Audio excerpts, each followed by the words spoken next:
After a 4.5-month absence, Courtis Fuller is back on WLWT just the way he's supposed to be. Yes, we're so glad he's back, but plenty has changed since receiving a cancer diagnosis back in December. He's dividing his days between TV work and extensive radiation treatment in the hospital. And the things he used to think were important have now been put in perspective. Tonight, my conversation with Courtis on his health scare and why this normally private man wants you to hear his very important message. Good evening, everyone. Thank you for joining us. I'm Courtis Fuller. He's the dapper dresser with a golden voice. The steps we can all take. Who's been coming into your living room for 35 years as WLWT News 5 anchor, reporter, and host. Since arriving in Cincinnati in 1988, seeing Courtis Fuller several times a week on our TVs is something we could always count on, until we couldn't. All of a sudden, you realize that you don't have forever. You worry a little bit. I'm human. I have daughters, family members, friends. And so you do start to think about, wow, what if? Suddenly, the Cal Ripken Iron Man of TV news, the man who rarely gets sick, was missing in action. I don't intend to be the story, but I realize that I'm part of this larger picture that anybody can be impacted by cancer. Off the air for more than 4 months, Courtis collided literally head-on with a major health scare. You do start to believe what you say you believe. And I believe in God, and so I trusted in that from day one. But you also start to put some things in order.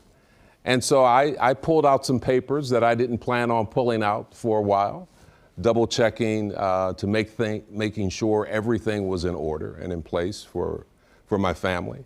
After suffering through migraines and double vision, that teleprompter was getting a little fuzzy.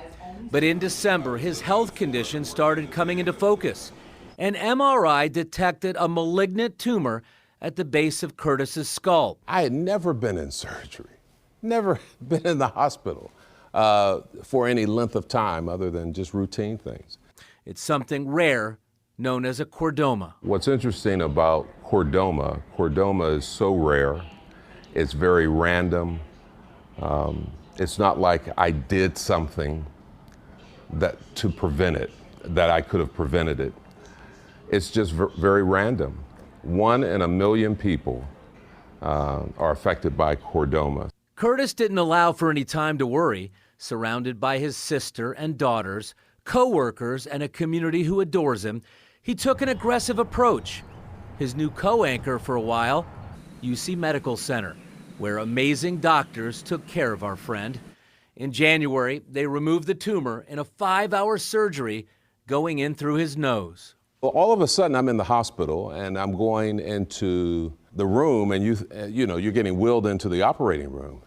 And there's a point at which you want to say, stop the cart. How are you feeling today?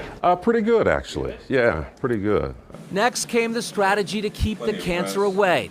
Just so happens UC is one of only 30 or so medical centers in America that uses proton beam radiation. All right, you can relax back down. Courtis is now back with our news team, but as you watch him every night, what you don't know is early every morning, before his work shift, he's lying in a contraption that looks like something out of a space movie. Because of the care that I've received, there's been no fear at all. This proton beam radiation treatment is a cutting-edge way for oncologists to target tumors and kill off the cancer without collateral damage to healthy tissue and organs. Before it's over, he'll do this treatment 40 times. Then he'll finally be cleared to ring that cancer-free bell, hoping, praying, it never comes back. We have great resources here in Cincinnati. They've already removed the tumor. They said they got 100% of this tumor, again, which was in the base of my skull. So the prognosis is very good. Courtis is so public, tirelessly working in the community, hosting charity events, giving speeches, but he's private when it comes to talking about himself. He allowed me to tell this very personal story because of you. He wants you to be okay. So if you're not feeling well, as I was, go get checked out. I would have never thought that they would have told me I had a tumor in the back of my head. That's the last thing that I'm thinking. Courtis has a signature sign-off. At the end of every show, he reminds us of something important, even more important to him now. From all of us here, have a good night and a better day tomorrow.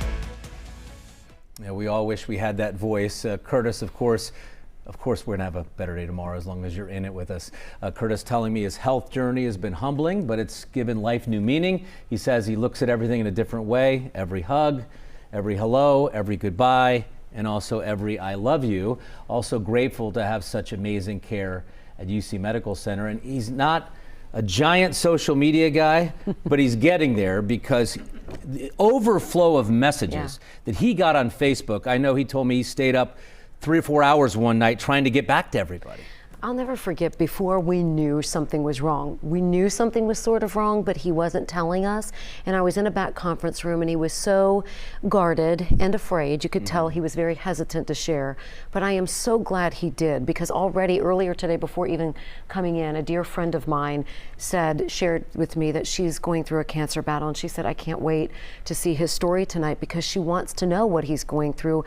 And hopefully it's able to kind of help her a little bit too. And that's exactly what Courtis wanted. We both got a chance to see a vulnerable side of him. We visited him, had a home at different times when he was home with his sister one time and brought him a couple of meals. But, you know, he's very private, as I said, but just getting this story out there. Follow your body. That's the whole message here. You know something's a little bit off, follow your body. He did. It's made a world of difference. We are so grateful too, because we love him. All right.